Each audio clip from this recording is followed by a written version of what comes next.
हजरत मोहम्मद सल्लल्लाहु अलैहि वसल्लम और हजरत खदीजा रजी अल्लाहु अन्हा का रिश्ता दुनिया और दीन दोनों के लिए एक बेहतरीन मिसाल है। यह सिर्फ एक निकाह की कहानी नहीं है, बल्कि यह कहानी है सच्चाई, वफादारी, त्याग और एक दूसरे के प्रति सम्मान की। खदीजा रजी अल्लाहु अन्हा निकाह से पहले का जीवन। हजरत खदीजा मक्का की एक बहुत प्रतिष्ठित और कुलीन महिला थीं। वह इतनी नेक और पाक साफ थीं कि लोग उन्हें ताहिरा, पाक और साफ कहकर पुकारते थे। अमीर और सम्मानित व्यवसायी।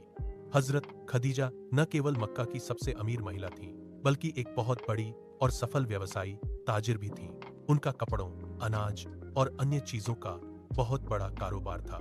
उस समय की परंपरा के अनुसार वह स्वयं व्यापार यात्राओं पर नहीं जाती थीं, बल्कि विश्वसनीय पुरुषों को अपना सामान देकर व्यापार करने के लिए भेजती थीं और उन्हें मुनाफे में हिस्सा देती थीं। भरोसेमंद इंसान की तलाश।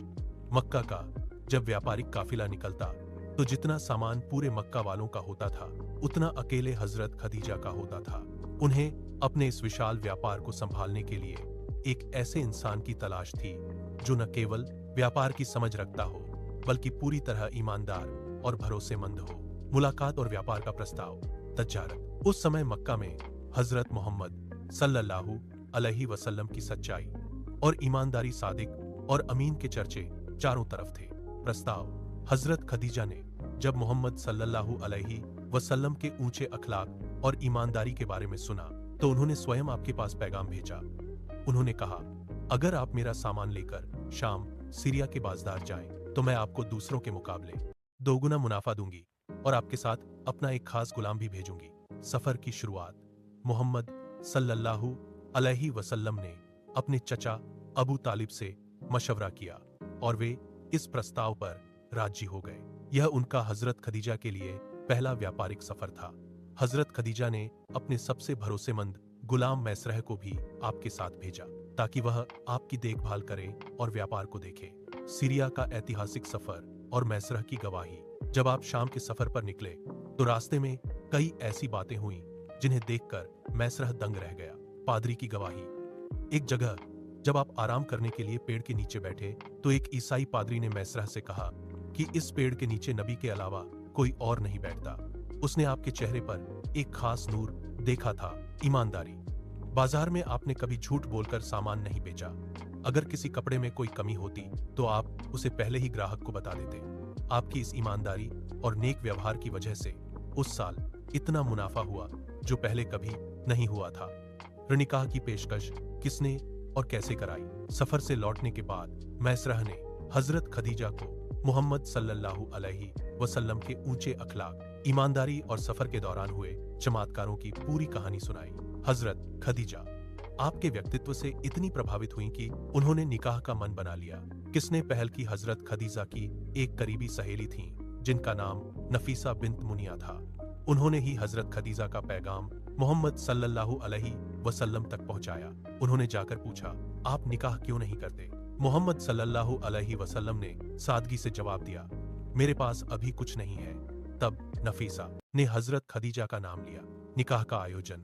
मोहम्मद सल्लल्लाहु अलैहि वसल्लम इस रिश्ते के लिए राजी हो गए। आपने अपने चचा अबू तालिब से बात की।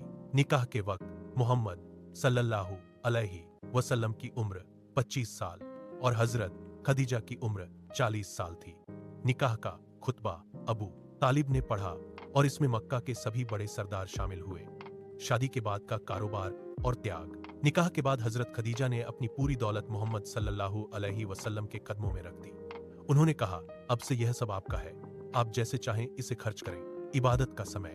मोहम्मद सल्लल्लाहु अलैहि वसल्लम ने व्यापार को बहुत अच्छी तरह संभाला, लेकिन धीरे धीरे आपका मन अल्लाह की इबादत में ज्यादा लगने लगा और आप गारे हिरा, घर ए हिरा में जाकर इबादत करने लगे। हजरत खदीजा इस समय भी पूरी तरह आपके साथ थीं और आपकी हर जरूरत का ख्याल रखती थीं। पहला सहारा। इस्लाम की पहली ढाल। शादी के 15 साल बाद जब पहली वही अल्लाह का पैगाम उतरी और आप घबराकर घर आए तो हजरत खदीजा ही वह पहली इंसान थीं जिन्होंने आप पर यकीन किया, आपको कंबल ओढ़ाया और सबसे पहले इस्लाम कबूल किया। उन्होंने कभी भी अपनी अमीरी का घमंड नहीं किया और अपनी सारी दौलत इस्लाम की राह में और मोहम्मद सल्लल्लाहु अलैहि वसल्लम की मदद में खर्च कर दी।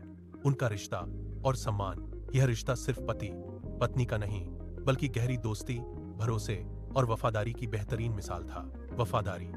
जब तक हजरत खदीजा जिंदा रहीं, मोहम्मद सल्लल्लाहु अलैहि वसल्लम ने दूसरा निकाह नहीं किया। मोहम्मद सल्लल्लाहु अलैहि वसल्लम उनसे इतनी मोहब्बत करते थे कि उनकी वफात देहांत के बाद भी उन